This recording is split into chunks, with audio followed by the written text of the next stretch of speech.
ജീവിതത്തിലൂടെ, പ്രസംഗങ്ങളിലൂടെ ദൈവവചനം പങ്കുവയ്ക്കാൻ നമുക്ക് സാധിക്കുകയാണെങ്കിൽ, വചന കേൾവിയാൽ ഒരാൾ മാനസാന്തരപ്പെടുകയാണെങ്കിൽ സ്വർഗത്തിൽ ദൈവദൂതന്മാരുടെ മധ്യേ സന്തോഷം ഉണ്ടാകുമല്ലോ.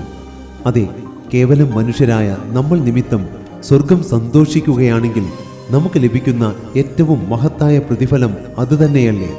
എന്നാൽ അതേസമയം നമ്മുടെ വാക്കുകൾ അല്ലെങ്കിൽ പ്രവൃത്തികൾ കാരണം ഒരു വിശ്വാസി ദൈവത്തിൽ നിന്ന് അകലുകയാണെങ്കിൽ, അവൻ ആവശ്യങ്ങൾക്ക് വേണ്ടി മാത്രം ദൈവത്തെ അന്വേഷിക്കുന്നവനായി മാറുകയാണെങ്കിൽ അത് ദൈവത്തെ വേദനിപ്പിക്കും.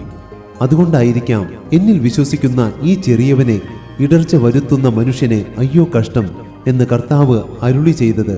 ആകയാൽ ദൈവത്തെ ദുഃഖിപ്പിക്കുവാനും സ്വർഗത്തെ സന്തോഷിപ്പിക്കുവാനും മനുഷ്യനായ നമുക്ക് കഴിയുമെന്ന തിരിച്ചറിവോടെയാകട്ടെ ഇനിയുള്ള നമ്മുടെ ജീവിതം.